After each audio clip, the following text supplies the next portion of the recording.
Donc voici le programme de la formation. Donc souvent, on appelle ceux qui font l'installation des caméras de surveillance techniciens CCTV. On verra pourquoi ça. C'est pour ça que j'ai nommé ou titré ça, intitulé sa formation technicien CCTV programme sur 10 jours. Toutefois, selon la progression, on pourra finir soit en moins de 10, allez 9. Ça dépend juste de l'avancement. Donc le premier jour, qui est aujourd'hui, jour 1, on va voir l'introduction et les bases fondamentales. C'est-à-dire on va voir un peu de théorie et un peu de pratique. Bon, disons beaucoup de théorie, mais un peu de pratique aujourd'hui. C'est plus on avance qu'on fera beaucoup de pratique, notamment au jour 2, ainsi que les jours à venir. Donc en termes de théorie, euh, aujourd'hui nous allons définir c'est quoi un système CCTV. Le système CCTV, c'est juste un système de vidéosurveillance. Maintenant, le terme là, c'est CCTV, c'est l'abréviation ou le terme qui désigne ça dans l'ensemble en fait. Ou encore le mot, le terme anglais qui désigne le système de vidéosurveillance ou qu'on utilise pour appeler le système de vidéosurveillance. Et on verra le rôle et les responsabilités du technicien, la différence entre DVR et le NVR. Le DVR et le NVR sont juste les types ou les modèles. Les types, je dirais, c'est mieux. Les types d'enregistreur vidéo. L'enregistreur vidéo, c'est ça en fait. Donc il y a deux types ou encore deux catégories, les DVR et les NVR. Donc on verra quelle est la différence entre les deux et aussi la différence entre euh, le système analogique et le système IP. C'est juste les deux systèmes-là sont issus de ces deux modèles-là. C'est-à-dire le DVR fonctionne avec l'ancien système ou bien l'ancienne technologie qui est analogique. Et voilà, le NVR qui sont les nouveaux modèles fonctionnent avec voilà, la technologie IP. Et on verra également les types de caméras. Parce qu'il y a des caméras qu'on peut placer à l'intérieur, mais les caméras qui sont utilisables à l'intérieur ne peuvent pas être utilisées à l'extérieur. Parce qu'à l'extérieur, il va faire nuit. Or, à l'intérieur, on peut allumer les lampes ou encore les ampoules. Ce qui fait que les caméras qu'on placera à l'extérieur doivent être différentes pour pouvoir filmer même la nuit, dans le noir. En termes de pratique, nous verrons comment identifier ces équipements, c'est-à-dire comment voir ces équipements et savoir que c'est un NVR, c'est une caméra telle, c'est une caméra qu'on peut utiliser à l'intérieur, c'est une caméra qu'on peut utiliser voilà, à l'extérieur, c'est une caméra qu'on peut utiliser dans un magasin, c'est une caméra qu'on ne peut pas utiliser dans un magasin.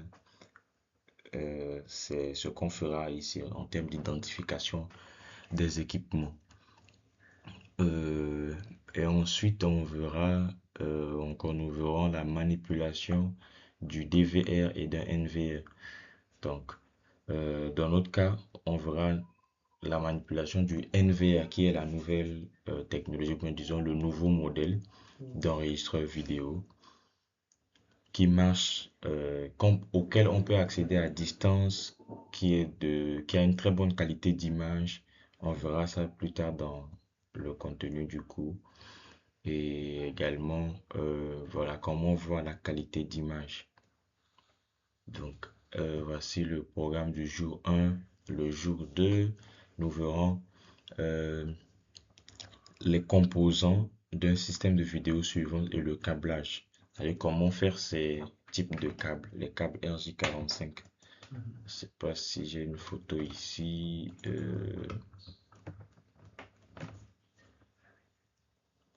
Les câbles RJ45. Oui, c'est ça, ça y est là. Nous verrons comment faire ces câbles.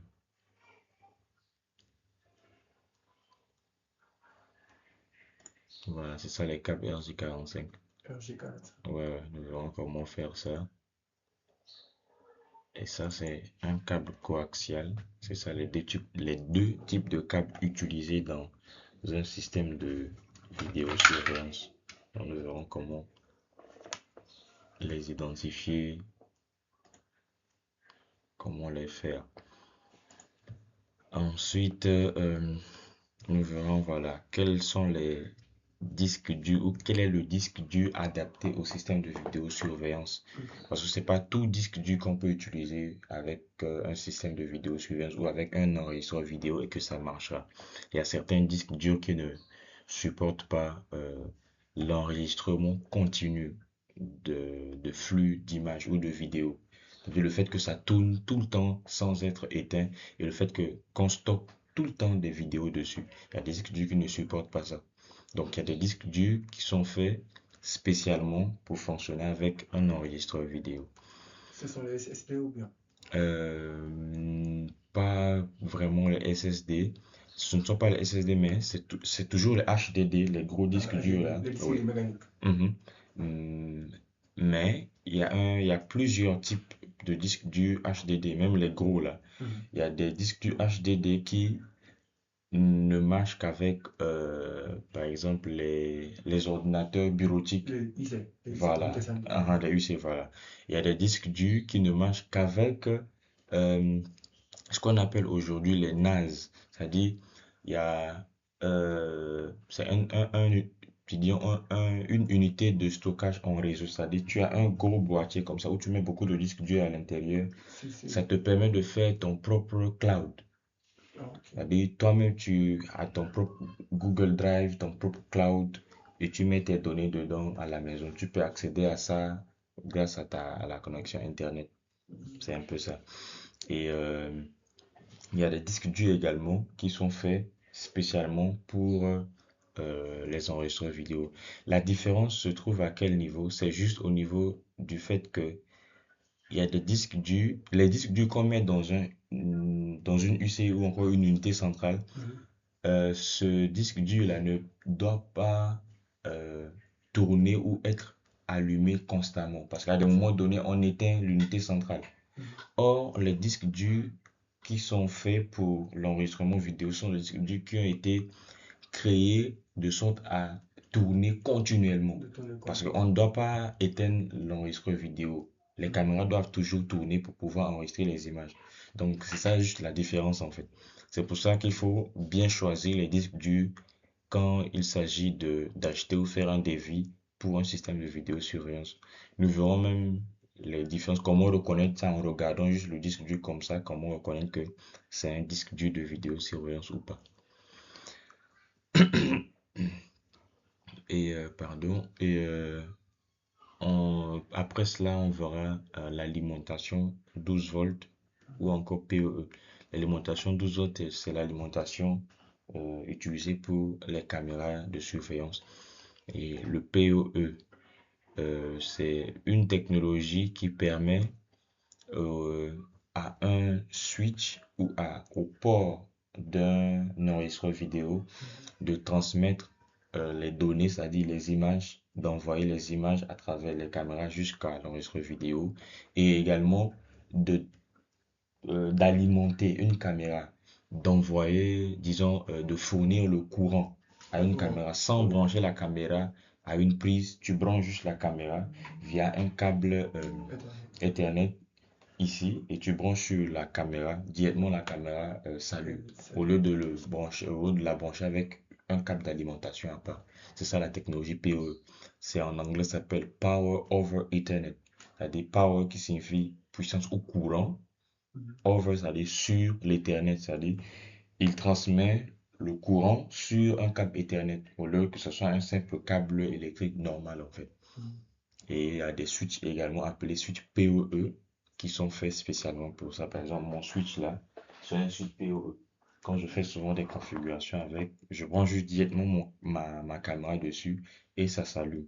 Au lieu de brancher encore la caméra à une source d'alimentation Mhm. qui est là, Mhm. je branche juste directement la caméra ici et ça s'allume. Pas besoin encore D'accord. d'alimentation. Donc c'est un peu ça. Et en termes de pratique, le jour 2 nous verrons comment voilà, faire les câbles RJ45, c'est-à-dire faire le certificat d'un câble RJ45, comment monter un connecteur BNC.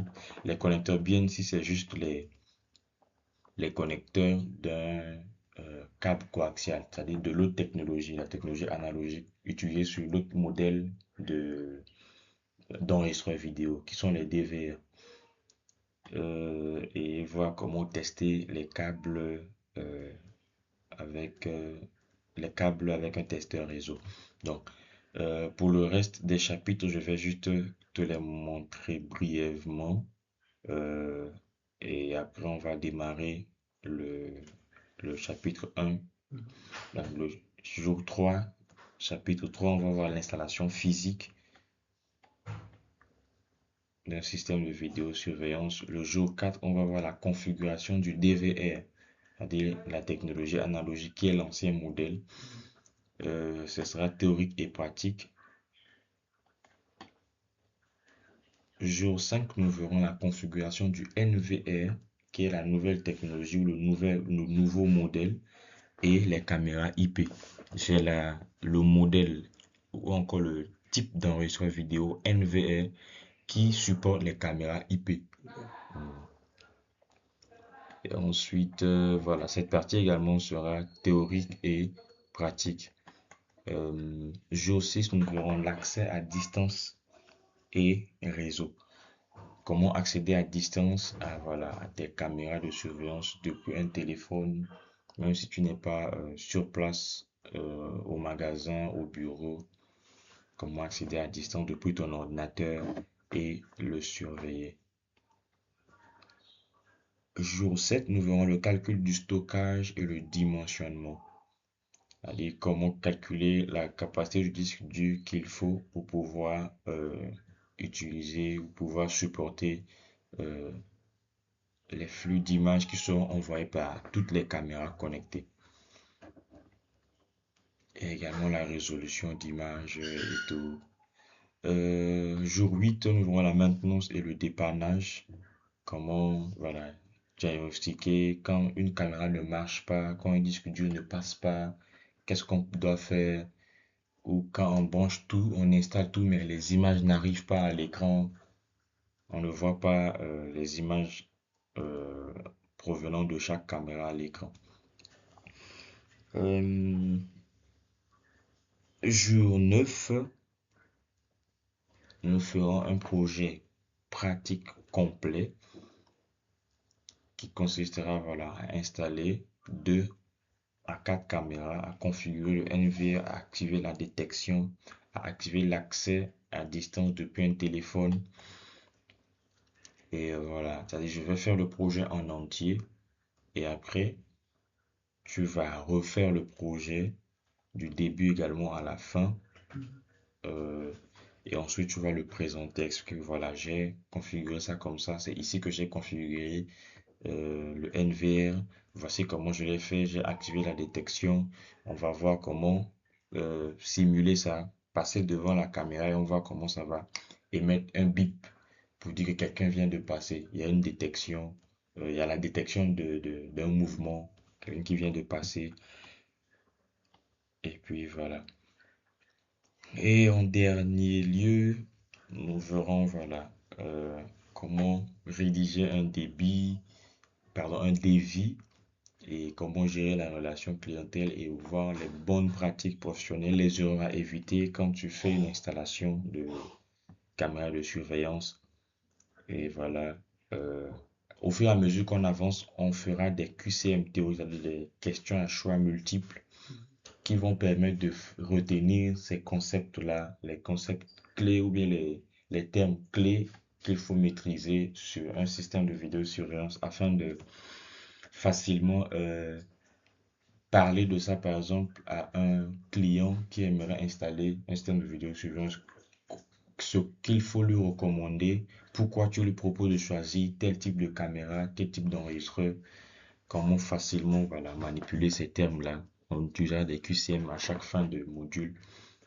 Et voilà, au fur et à mesure qu'on avance, on fera des tests pratiques qui vont te permettre de... D'ailleurs, la formation est 100% pratique, si bien que il y a ces équipements-là pour permettre, voilà, de maîtriser ça de façon pratique parce que tu peux parler, expliquer les choses de façon théorique, mais quand quelqu'un ne pratique pas, ça s'oublie vite en fait. C'est sûr. Ouais, ouais. Donc c'est un peu ça. Et à la fin, te remettrai l'attestation de fin de formation que tu peux utiliser dans ton CV. Et l'attestation ressemble à ça. Je ne sais pas si j'ai un exemplaire ici.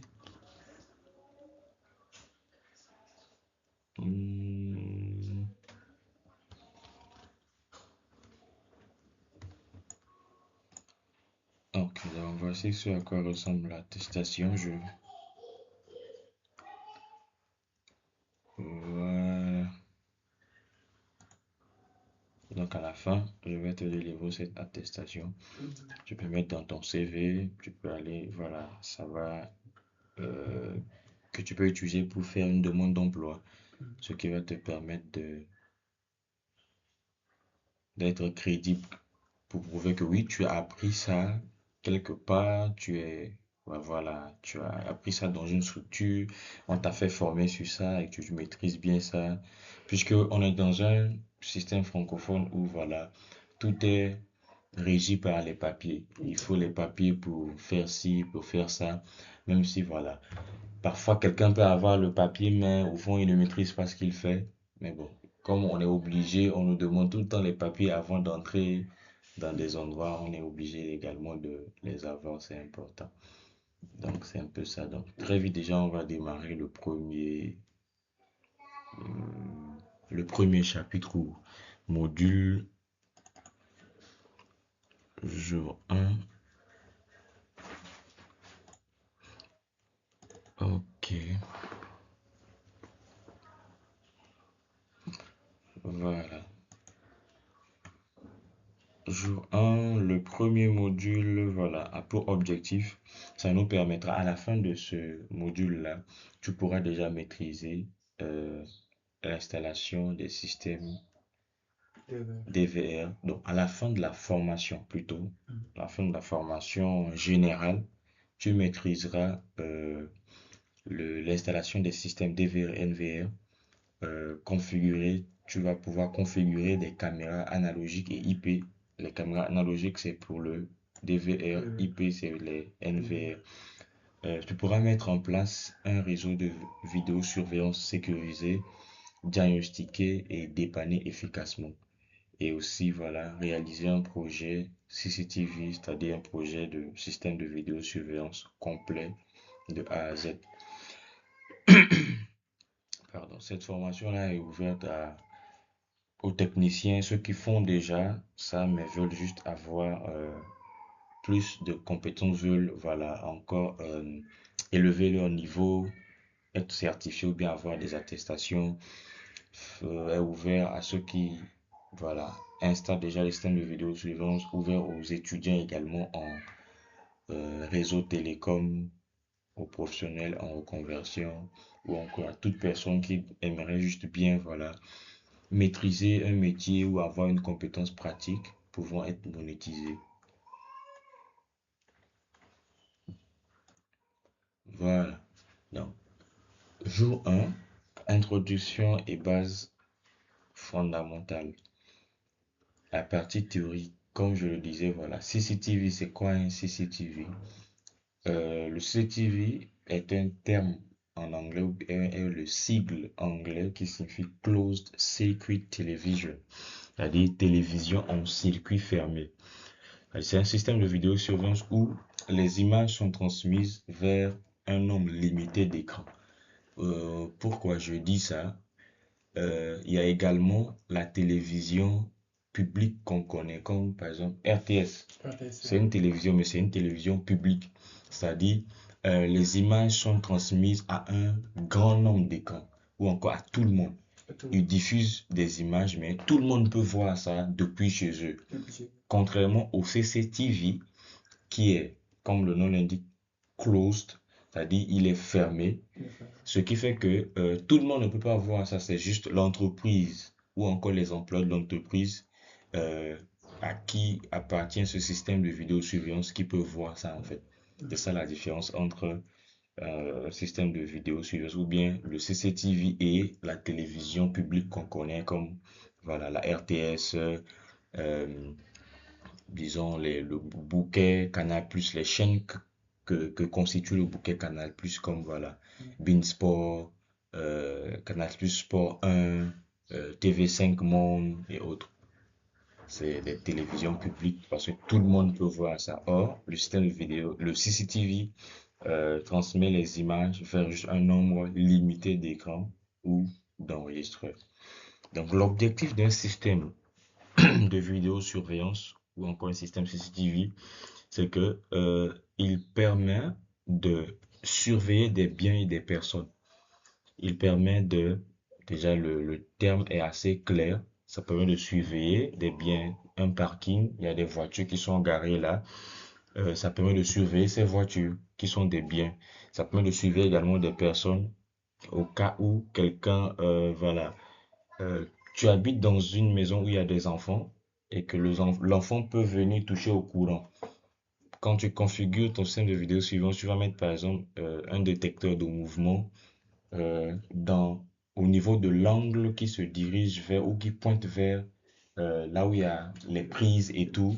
Comme ça, quand un enfant passe là-bas, ça détecte le mouvement, ça sonne, ça fait un bip d'alarme. Tu dis, ah, l'enfant est passé là où se trouve le courant ou là où se trouve voilà, le fer à repasser, le micro-ondes, quelque chose, un matériel ou un appareil électrique. Donc, ça permet de surveiller des biens et des personnes. Euh, Ça permet également de prévenir des vols. Au cas où quelqu'un vient, voilà, forcer ta porte, c'est ce qui est un cas de vol.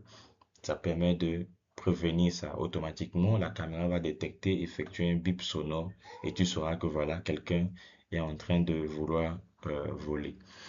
Ça permet également d'identifier des incidents, c'est-à-dire des choses qui peuvent se passer, voilà, un enfant qui veut tomber d'un mur, comme on le voit souvent, beaucoup plus en Europe, les enfants qui s'amusent, l'enfant veut sortir par la fenêtre du 10e étage.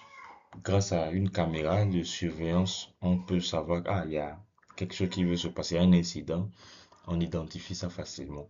Ça permet également de contrôler l'accès. Par exemple, on a une salle, il y a souvent dans des entreprises, il y a des salles ou des bureaux qu'on met devant, où on écrit dessus à l'entrée, l'accès interdit à toute personne. Voilà. Donc ça permet de contrôler l'accès à des endroits réservés ou dont l'accès est réservé juste à un certain nombre de personnes. Et ça permet également d'avoir les preuves juridiques en cas de problème. Au cas où euh, quelqu'un était venu, par exemple, forcer notre porte, mais voilà, l'alarme a sonné, la personne a fui, et qu'on veut aller porter plainte contre cette personne-là. Une fois arrivé au niveau du tribunal, qu'est-ce qu'on peut présenter comme preuve qui signifie ou qui justifie que oui, cette personne était venue forcer notre porte? Si on n'a pas un système de vidéosurveillance, on va juste parler, mais il n'y a pas les preuves. Donc, grâce à un système de vidéosurveillance, on aura les preuves en cas de problème. Donc, c'est un peu ça, les objectifs d'un système de vidéosurveillance résumé en 5 points. On a également les composants principaux d'un système de vidéosurveillance. Un système CCTV est composé de caméras en premier, deuxièmement d'un enregistreur vidéo, DVR ou NVR, troisièmement d'un disque dur sur lequel on va stocker les images ou les vidéos enregistrées, quatrièmement de câbles, ensuite d'écran de visualisation qui nous permet de voir ces images-là ou les vidéos en temps réel, et en dernier lieu d'un réseau dans le cas IP, et dans le cas d'un NVR. Même actuellement, il y a des DVR que je vois qui prennent également des ports Ethernet où tu peux brancher à un modem ou une box et voilà, tu le mets dans ton réseau local, tu peux accéder à ça et voir ce qui se passe. 2. Grand 2, nous allons voir le rôle et les responsabilités d'un technicien CCTV. Le technicien doit, avant une installation, étudier le site, identifier les zones sensibles, proposer le bon matériel, évaluer les risques, c'est-à-dire et, identifier les zones sensibles, ça signifie quoi? Identifier les zones sensibles consiste à repérer là où il peut y avoir un danger, là où on aimerait surveiller, là où quand quelqu'un passe, on aimerait savoir ce qui se passe là-bas.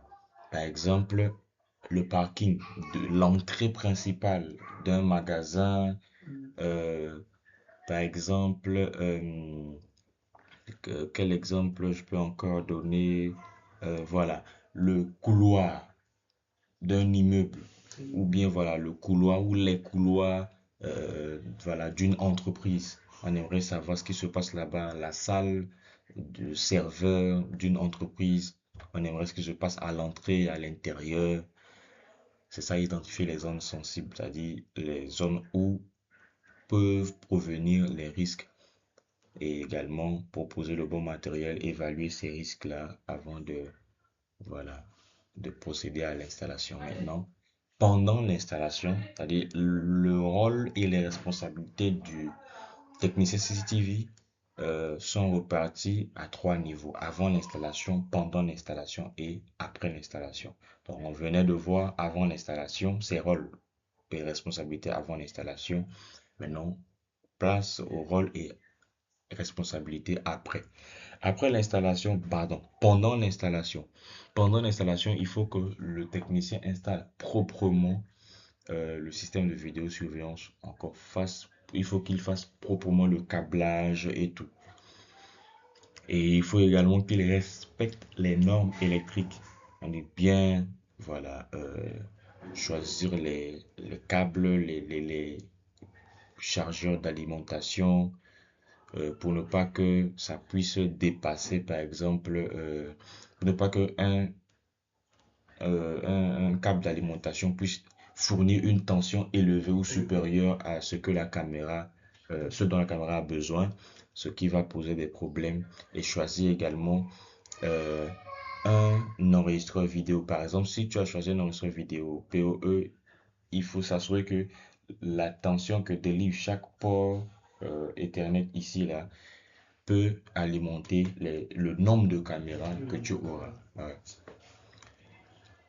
Euh, et également optimiser les angles de vue. L'optimisation des angles de vue consiste à faire quoi? Par exemple, si on voulait surveiller cette porte d'entrée, comment est-ce qu'on fera pour optimiser l'angle de vue? On ne devrait pas placer la caméra là, euh, ici. Ou si on voulait surveiller euh, la chambre en tout entière, on ne devrait pas placer la caméra ici, à l'angle là, ni là-bas. Pire encore là-bas. Ou encore là-bas. Le mieux serait de placer la caméra là-bas, au coin là. Pourquoi? Ça optimise l'angle de vue. Quand on place ça là-bas, dès que quelqu'un voudra entrer directement, le visage de la personne sera pointé face à la caméra. L'angle de vue est optimisé. On aura une idée sur toutes les personnes qui sont entrées. Et toutefois, ça peut, si c'est une caméra voilà, rotative, ça peut bouger, enregistrer jusque là-bas, revenir jusqu'ici. Mais supposons qu'on a placé ça là, quelqu'un peut entrer, mais on ne verra pas son visage. Ou pire encore, si on n'a pas placé ça au coin là, quelqu'un entre, on le voit juste de dos. C'est ça, optimiser les angles de vue. Donc, il faut que, voilà, là, les angles de vue soient optimisés, c'est-à-dire bien positionner la caméra afin que les visages de personnes à surveiller soient bien visibles dans la caméra. Et également sécuriser les connexions. Nous ferons ça de façon pratique parce qu'aujourd'hui, avec les menaces, avec les pirates, les piratages, les hacking ou encore les hackers, si tu ne sécurises pas un système de vidéosurveillance, voilà, quelqu'un peut facilement pirater cela. Euh, Après l'installation, il faut configurer correctement le système, tester l'enregistrement. Surtout, tu peux finir de configurer, tu lances, en fait, tu laisses, tu pars, pensant que les vidéos, les images qui sont enregistrées qui sont filmées sont enregistrées ou sauvegardées. Or non, c'est filmé mais c'est pas enregistré ou sauvegardé dans le disque dur sur le disque dur. Ça part juste comme ça. Et là, c'est terrible, c'est dangereux quand tu finis une installation et que tu pars, les images ne sont pas enregistrées. Parce que si les images ne sont pas enregistrées, comment on saura que voilà, quand quelque chose se passe dans l'entreprise, comment on saura que voilà, c'est telle personne qui a fait ça, comment on peut remonter pour connaître voilà, de quoi il s'agit. Donc, il faut toujours tester l'enregistrement comme je venais de le faire au début de la formation. Je teste si l'enregistrement marche bien, le son est de bonne qualité avant de continuer. Et également former le client. On forme toujours le client afin de savoir monitorer ou bien superviser ses caméras de surveillance, c'est-à-dire celui qui sera devant l'écran en train de voir qu'est-ce qui se passe au niveau de la caméra du garage, qu'est-ce qui se passe au niveau de la caméra du parking. Il faut former celui qui va surveiller ça en fait. Et c'est comme ça que voilà, euh, ça c'est aussi un poste souvent appelé poste de superviseur. Il y a des gens qui sont juste là, qui travaillent juste pour ça. Donc quand tu finis, il faut former le client, soit son superviseur, qui va être là à gérer la caméra. Et assurer également le SAV, c'est-à-dire le service après-vente, au cas où il y a un petit problème lié à l'installation que tu viens de faire. Quand on t'appelle, il faut revenir, voilà, euh, faire ça. D'ailleurs, récemment, je ne suis même pas encore allé là-bas. J'ai installé les caméras dans un supermarché. Euh, et là, ils ont encore eu ça marchait bien jusqu'à ce qu'il y ait encore un problème. Ils m'ont appelé. Je ne suis même pas encore passé pour pouvoir, voilà, régler ça. Euh, donc je dois passer au plus tard dans la semaine là pour pouvoir régler ça. Ça s'appelle le service après-vente appelé communément SAV. Ouais, donc en termes de composants de système de vidéosurveillance, voici les composants. Je devais même déjà montrer ça. Non, plutôt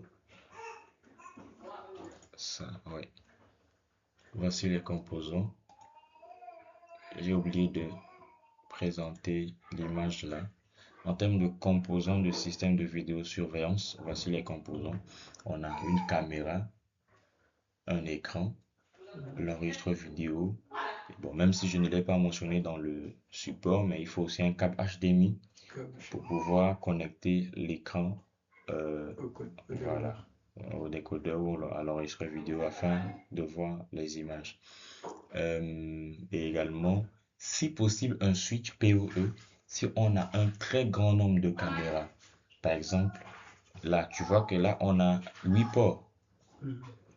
Ça veut dire qu'on peut connecter 8 caméras ici. Si, par exemple, l'enregistreur vidéo, là, le NVR, là, est un NVR PoE, on peut brancher directement les caméras ici. Elles seront alimentées. Au cas où c'est pas PoE, on doit encore brancher les câbles d'alimentation 12 volts pour pouvoir alimenter les caméras. Maintenant, au cas où on a plus de 8 caméras, là, un problème se pose. Supposons qu'on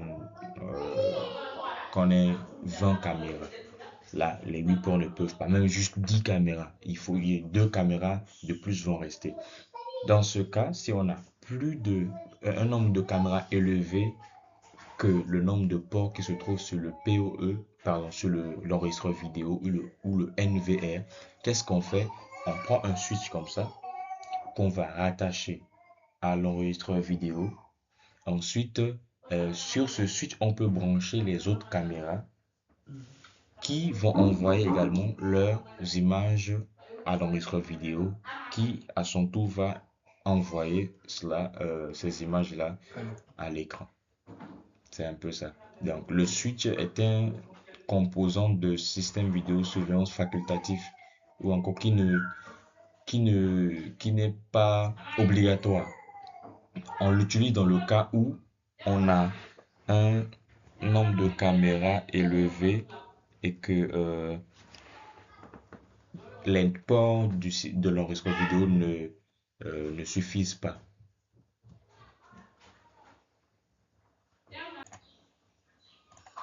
Ok, donc comme je le disais, en termes de composants, après le switch qui est également un composant facultatif, tu peux l'avoir tout comme ne pas l'avoir s'il y a déjà ces ports-là qui suffisent largement euh, de connecter le nombre de caméras qu'on a. Euh, on a également le routeur. Ici, le routeur là symbolise juste le modem ou la box pour que le NVR ou l'enregistreur vidéo soit connecté à Internet et accessible depuis ton téléphone à distance ou accessible depuis ton ordinateur qui est aussi connecté au routeur ou au modem. C'est juste ça. Ah ouais. Et voilà. Si possible, aussi un access point pour les caméras sans fil. Mettre un point d'accès Wi-Fi euh, pour les caméras sans fil qu'on va placer qui vont juste te connecter au Wi-Fi là. Et puis tu tapes leur adresse pour rentrer directement sur la caméra et les voir. Et voir ce qui se passe ou visualiser les images. Donc c'est un peu ça. Euh, donc on continue avec les responsabilités importantes d'un technicien CCTV ou technicien en système de vidéosurveillance, c'est que il doit assurer la confidentialité des données. Parce que les données là doivent rester confidentielles. Personne d'autre ne doit avoir accès à ces données à part les membres de l'entreprise, à part les, euh, le personnel, à part le propriétaire du magasin, du supermarché. Sinon, quelqu'un peut venir, par exemple, faire un dégât, rentrer sur là, supprimer les images et on n'aura pas les preuves. Donc c'est ça, il faut que tu assures la confidentialité. Et dans la confidentialité, là même, je pense, dans la confidentialité se trouve la sécurité en fait, le fait de bien sécuriser ça. Et également la sécurisation des accès par un mot de passe fort. Parce que pour se connecter sur un enregistreur vidéo, accéder aux images enregistrées, il faut un mot de passe administrateur. Donc il faut mettre un bon mot de passe, un mot de passe fort, un mot de passe souvent constitué de minimum 8 caractères contenant des symboles, des lettres et des chiffres, comme les arrobases, les dièses et autres.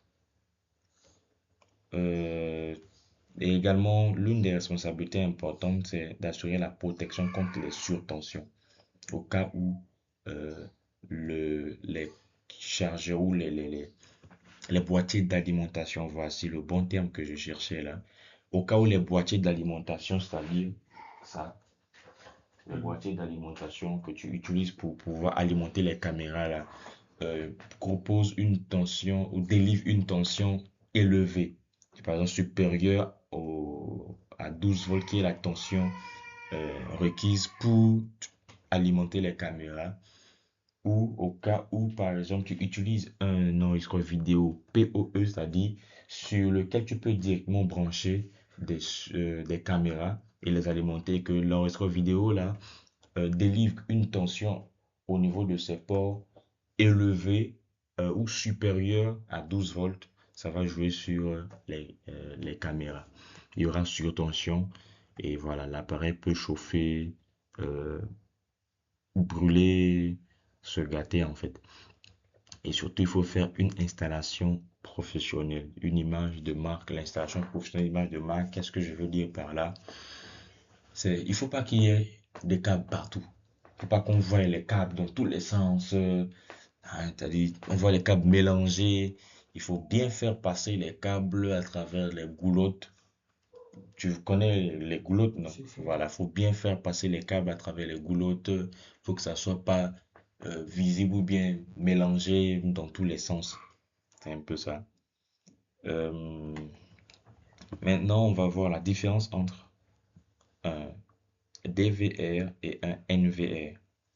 Le DVR, qui signifie Digital Video Recorder, enregistreur vidéo numérique ou digital, c'est l'ancienne technologie qui utilisait les caméras analogiques qui transmet le signal par un câble coaxial.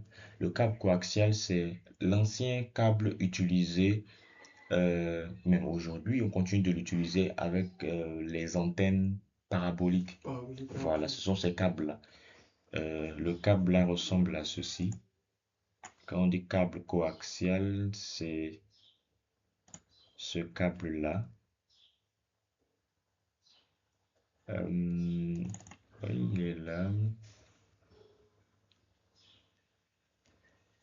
Voilà, c'est un câble coaxial. C'est ce câble-là qui est appelé câble coaxial. C'est un câble constitué de fils en cuivre avec une gaine et une protection. Et le revêtement noir. Donc, c'est ça. Le DVR utilise un câble coaxial pour la transmission et le DVR, qu'est-ce qu'il fait? Lui, il convertit le signal analogique en numérique. C'est-à-dire quoi? Les images sont juste enregistrées par la caméra et transmises directement au DVR sans être traitées ou converties. Et c'est maintenant l'enregistreur vidéo ou le DVR qui fait le travail de la conversion le travail de la conversion du signal analogique reçu des caméras là, en signal numérique afin voilà, d'envoyer ça ensuite sur euh, le câble, le support de transmission afin d'afficher à l'écran. Donc, il est moins coûteux. Maintenant, on a également le NVR. Le NVR qui est la nouvelle technologie qui se définit par Network Video Recorder. Le Network Video Recorder signifie quoi? Enregistreur de vidéo dans un réseau, si je peux le traduire comme ça. Ou enregistreur de vidéo en réseau, ou encore enregistreur vidéo réseau, si on traduit littéralement. Ça veut dire tout simplement, c'est un enregistreur de vidéo qui peut euh, tourner ou fonctionner dans un réseau IP. C'est-à-dire, on peut le brancher à une box, accéder à ça à distance. Ça peut prendre une adresse IP en fait. C'est un peu ça. Donc, ce type d'enregistreur utilise des caméras IP et transmet par câble réseau RJ45, contrairement au DVR. Et ce type d'enregistreur vidéo utilise, pour ce type d'enregistreur vidéo, contrairement au DVR, comme je le disais, la caméra encode l'image directement, c'est-à-dire c'est la caméra qui fait la conversion de l'image en signal, du signal analogique en numérique directement avant d'envoyer au NVR. Et c'est ainsi que ce type d'enregistrement vidéo a une meilleure qualité d'image. Et c'est recommandé pour l'évolutivité, c'est-à-dire euh, quand tu as par exemple, tu vois là on a par exemple 4 ports, n'est-ce pas? Si 8 ports, pardon. Si prochainement, comme je le disais, si on utilisait de base 8 caméras et qu'avec le temps, on a maintenant 16 caméras, c'est facile d'évoluer, de passer à un nombre de caméras supérieur. En faisant quoi? En branchant juste un switch et on met les autres caméras ici. Contrairement au DVR qui ressemble à ceci. Voici ce à quoi ressemble le DVR. Voici ce à quoi ressemble le DVR. Le DVR ressemble à ça. On a les entrées vidéo. Donc c'est par là qu'on va brancher la caméra. La caméra aura deux ports, le port de vidéo et le port d'alimentation. Donc, on va brancher la caméra au DVR à travers le port de vidéo et ensuite brancher euh, la caméra voilà, à une prise murale à travers un câble d'alimentation ou un boîtier d'alimentation qui est appelé Power Supply, c'est-à-dire c'est le port d'alimentation en fait. Donc, euh, tu vois par là qu'on a par exemple également 8 je pense, 8 vidéo input, c'est-à-dire les entrées vidéo. Donc, si on dépasse, et ici également, je pense on en a 8, si on dépasse les 16 caméras, ou on a déjà occupé ces 16 ports, c'est fini. C'est plus possible de brancher d'autres caméras. Donc, c'est pas évolutif. Si l'entreprise évolue et qu'on veut utiliser d'autres caméras, on ne pourra pas.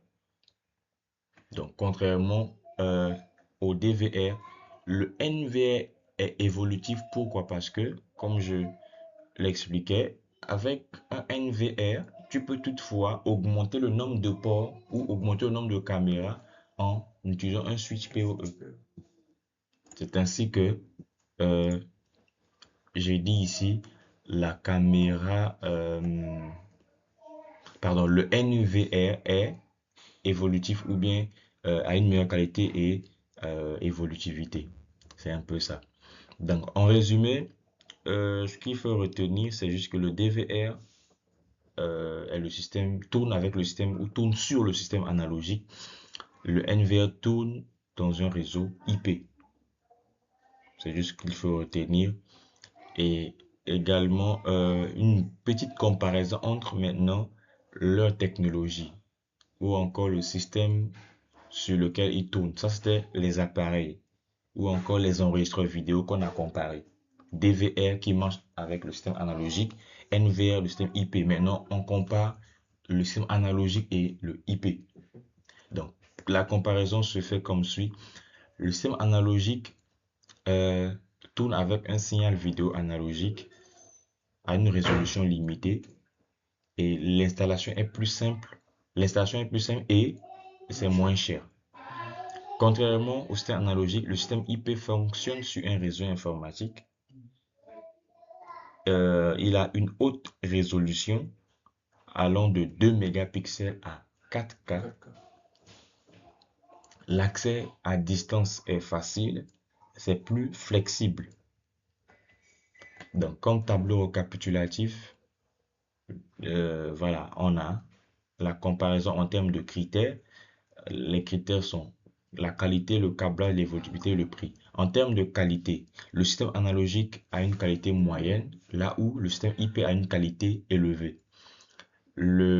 En termes de câblage, le système analogique utilise un câble coaxial, tandis que le système IP utilise un câble RJ45. En termes d'évolutivité, le système analogique est limité pardon, en évolutivité, tandis que le système IP est très flexible. En termes de prix, le système analogique est moins cher, là où le système IP est plus cher.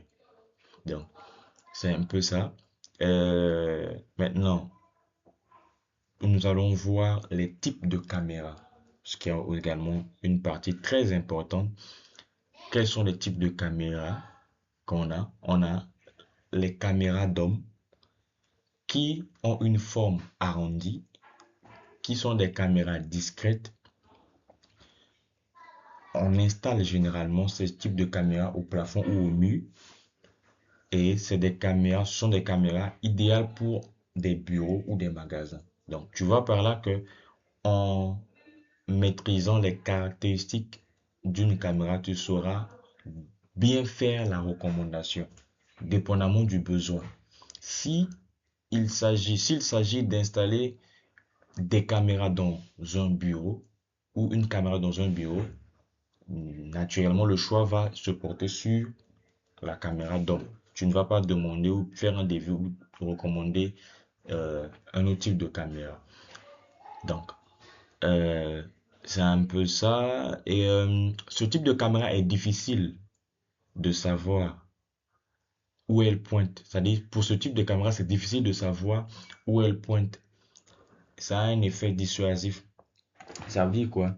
Euh, la caméra là peut être là en train de te filmer, mais tu ne sauras pas que c'est en train de te filmer. Tu ne sais pas que c'est pointé sur toi en fait. Ça permet de dissuader les gens, c'est-à-dire faire croire aux gens qu'ils ne sont pas filmés, or ils sont filmés. Donc quelqu'un veut venir faire quelque chose qui n'est pas bien, il pense que la caméra n'est pas pointée sur lui, or c'est pointé sur lui. C'est un peu ça. La Il n'y a pas caméra, d'exemple pour photo. pardon, exactement, il y a des exemples en photo. Euh, donc je vais d'abord présenter les Les trois caméras. trois différents types de caméras. Après, on va les voir en photo D'accord. et ce qui va te permettre de les identifier de façon matérielle. D'ailleurs, comme je le disais, l'objectif, c'est que après ça, tu peux reconnaître ou identifier tous ces équipements-là à vue d'œil.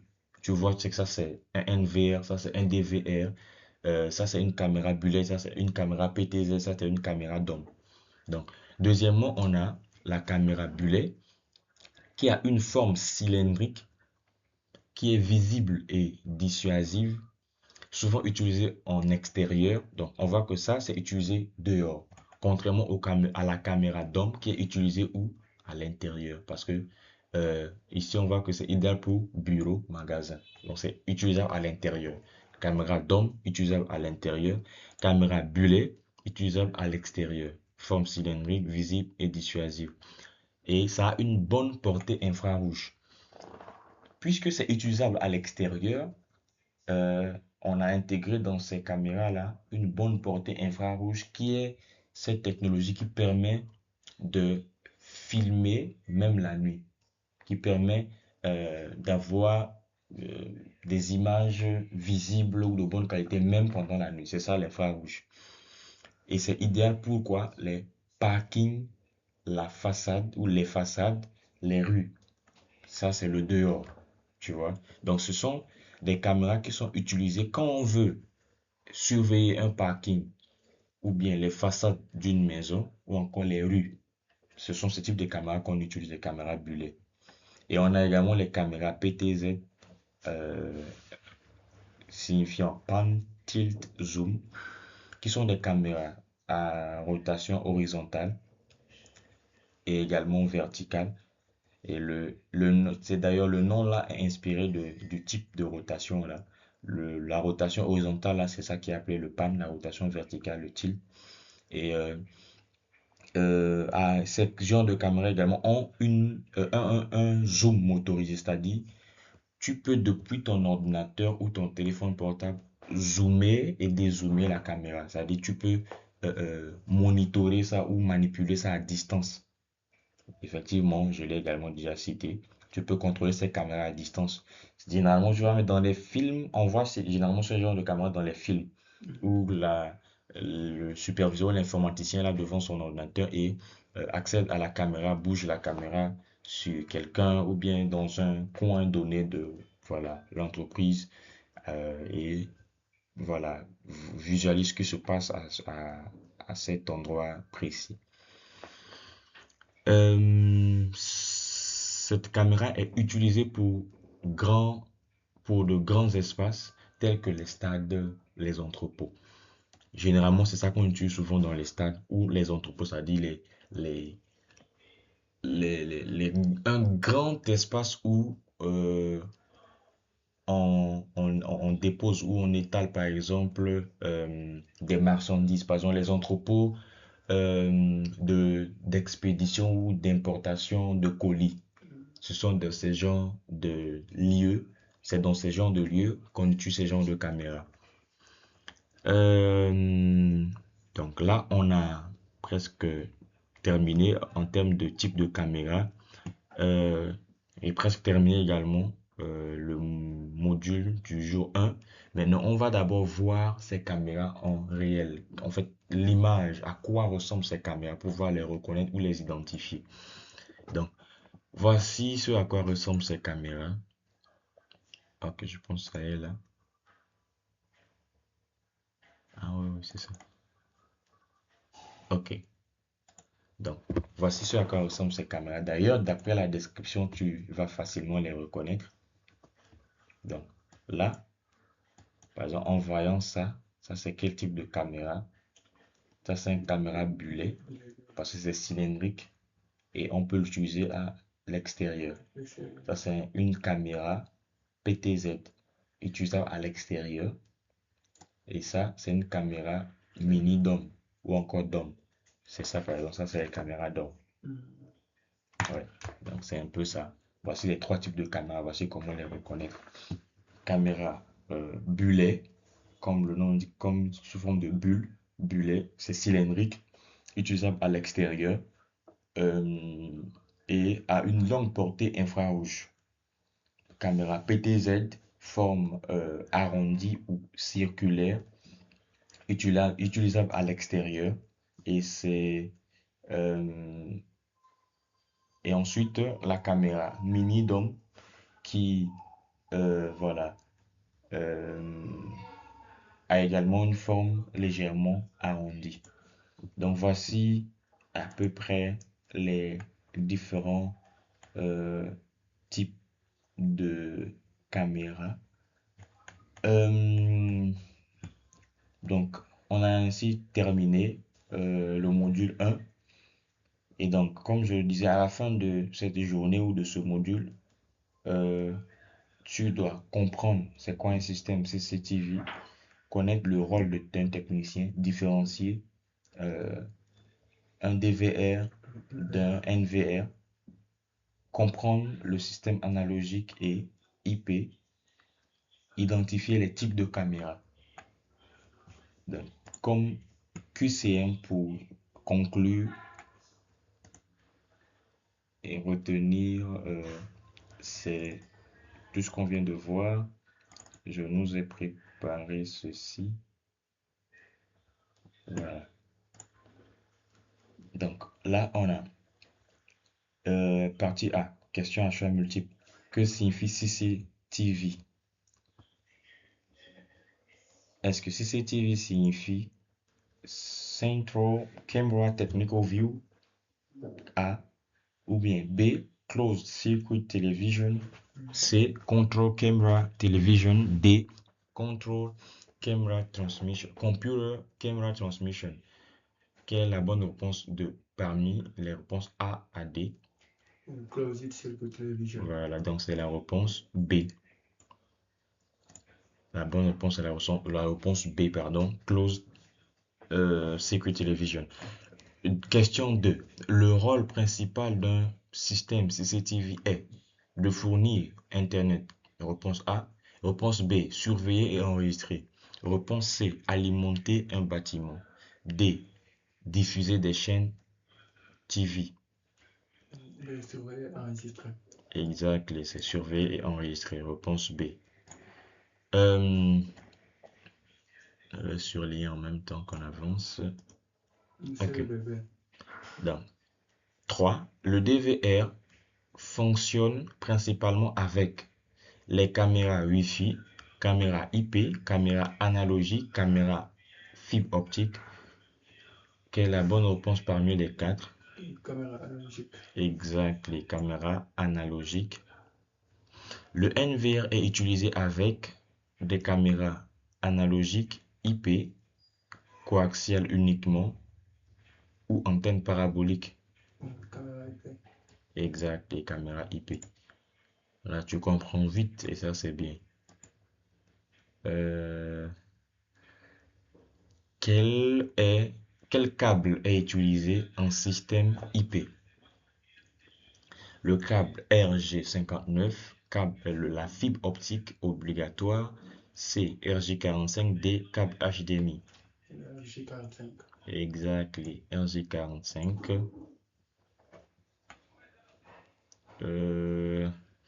Quelle caméra est la plus adaptée pour un grand espace à surveiller à distance? C'est le PTZ. PTZ, grand espace à surveiller à distance. À distance au bullet. Euh, PTZ. PTZ, je pense bien. PTZ bullet. Maintenant, on doit s'appuyer sur quoi pour répondre à ça? Grand espace à distance. Ce sont les critères sur lesquels on doit s'appuyer. Tu te rappelles dans la description ou dans les caractéristiques de chaque caméra. Les PTZ euh, permettaient de couvrir un grand espace, si je ne me trompe pas, et euh, peuvent être monitorés à distance. Pourquoi? Parce que c'est une caméra pan tilt zoom, c'est-à-dire c'est une caméra qu'on peut zoomer et dézoomer. On peut tourner la caméra euh, pour pointer vers un angle précis. D'où le choix ou la bonne réponse est la réponse C. Donc on peut bien voir ça dans le support. Oui, ça est là. Voilà. Caméra PTZ, grand espace, contrôle à distance.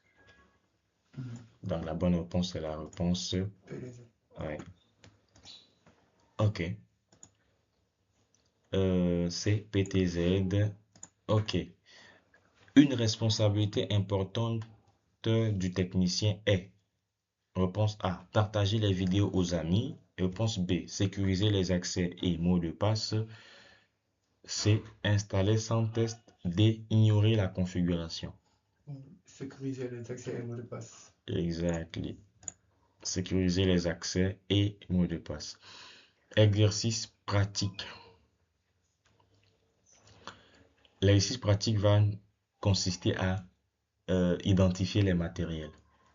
Je vais te présenter un NVR, un DVR, une caméra d'homme, une caméra bullet, un câble coaxial, un câble RJ45 et te demander de les identifier. C'est-à-dire de me dire, est-ce que c'est un NVR ou DVR? Est-ce une caméra bullet ou PTZ?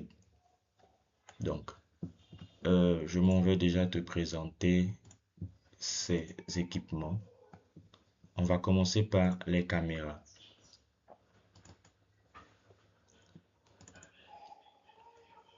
Identification de caméra. Ça, par exemple, là, ça c'est quel type de caméra? Celle qui est au milieu. C'est le PTZ. Ok. Et celle qui est à gauche. Le caméra bullet. Bullet, exactement. Et Dôme. exactement. Ensuite,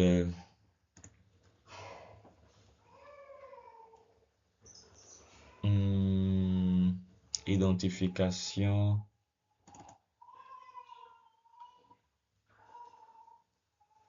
euh,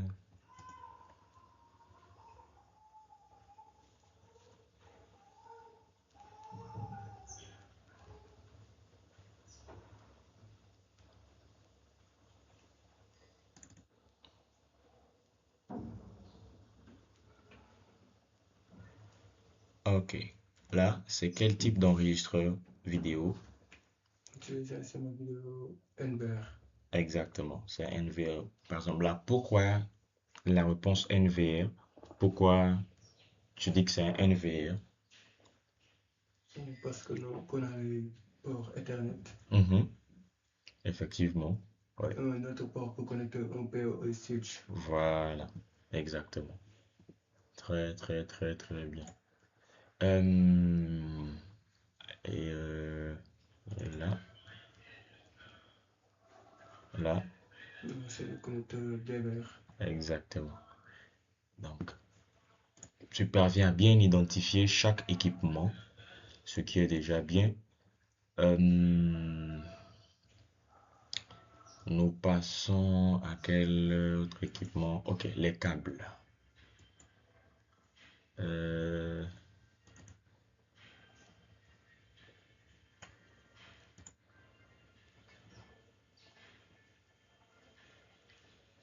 hmm,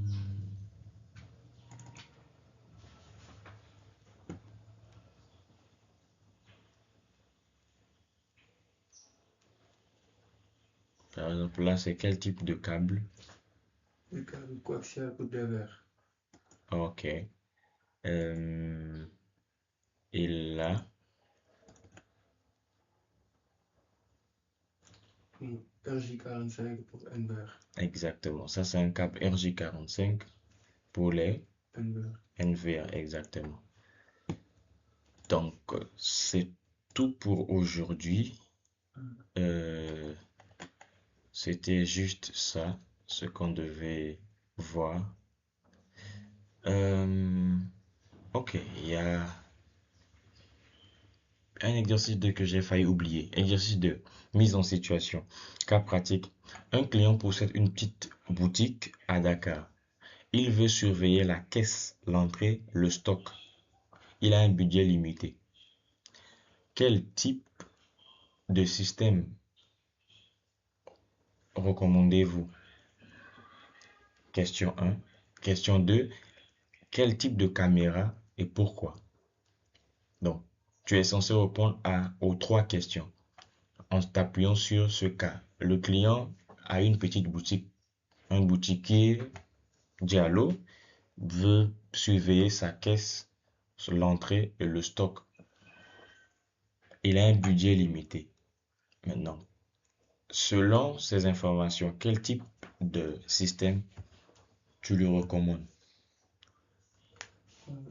Nous avons recommandé un système DVR. Exactement. Et quel type de caméra? Type de caméra pour surveiller la caisse, l'entrée et le stock. La caisse, l'entrée, le stock. La caisse, l'entrée et le stock. Par exemple, pour la caisse. Bon, nous pouvons le recommander une caméra DOM. Ok, DOM ou mais c'est un bullet. ok. L'entrée. La caisse, bon, pour la caisse, nous allons le recommander une caméra DOM. DOM, oui, la caisse c'est DOM. Pourquoi DOM? DOM parce que C'est la caméra utilisée à l'intérieur. l'intérieur, parce que c'est la Exactement. caméra utilisée à l'intérieur. Bon, une caméra bullet pour l'entrée, L'entrée. parce que c'est une caméra utilisée à l'extérieur. Exactement, ouais. Et pour le stock, aussi une caméra PTZ. Oui, on peut utiliser une caméra PTZ, oui, parce que ça C'est sera l'entrepôt. Ça sera un c'est grand multi-réseau. espace, voilà, c'est ça. Et pourquoi également le choix du DVR au lieu de NVR? Bon, parce que déjà, on dit qu'il possède. La question. C'est la question. Déjà, voilà, il dit qu'il contient un budget limité. Voilà, c'est ça. Il possède un budget limité. Et on sait tous que le DVR est moins cher. Est moins cher que le NVR. Exactement. D'où on lui recommanderait le DVR. Exercice 3, analyse technique. Si on te demandait de différencier le DVR du NVR en des phrases simples, qu'est-ce que tu peux dire pour faire la différence entre le DVR et le NVR? Que le DVR est différent du NVR. Juste en tes propres mots, en quelques phrases, la différence entre un DVR et un NVR. Bon, déjà là, NVR.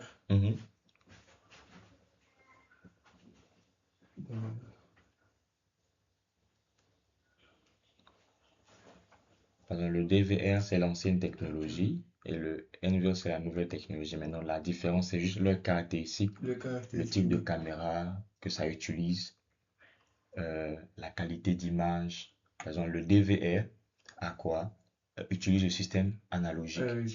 Et la NVR utilise le système IP. Exactement. La DVR aussi utilise caméra analogique. Oui, caméra analogique, oui. Et utilisé avec des câbles coaxiales. Et la NVR avec des câbles RJ45. Exactement. Bon, l'enregistreur DVR est limité, alors que l'enregistreur NVR est plus évolutif. Exactement. Ouais.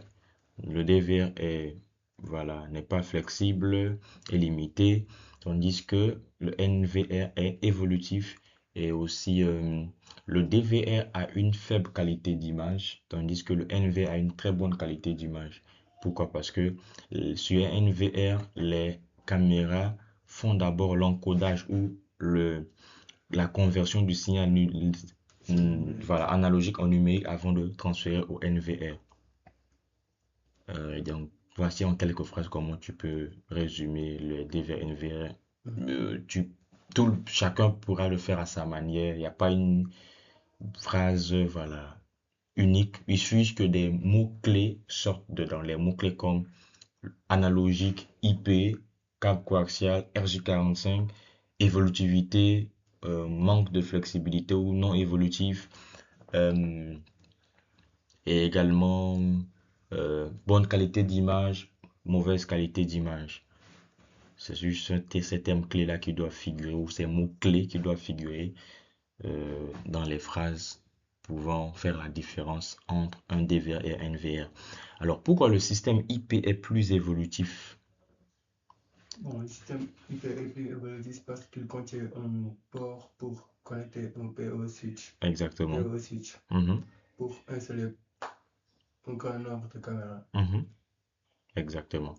Maintenant, quand choisir une caméra PTZ? Dans quel cas on choisit une caméra PTZ? Bon, s'il s'agit de surveiller un grand espace à Mhm, l'extérieur, mhm, bon, pour toutes les zones. Parce ok. que c'est la caméra motorisée pour changer d'angle et Mhm, tout. Ouais. exactement. Well done. Wonderful. Donc, on utilise un PTZ quand il s'agit de surveiller un grand espace où on va avoir une vue large. On peut zoomer, dézoomer, voir ce qui se passe de plus près, monitorer la caméra à distance. C'est exactement ça.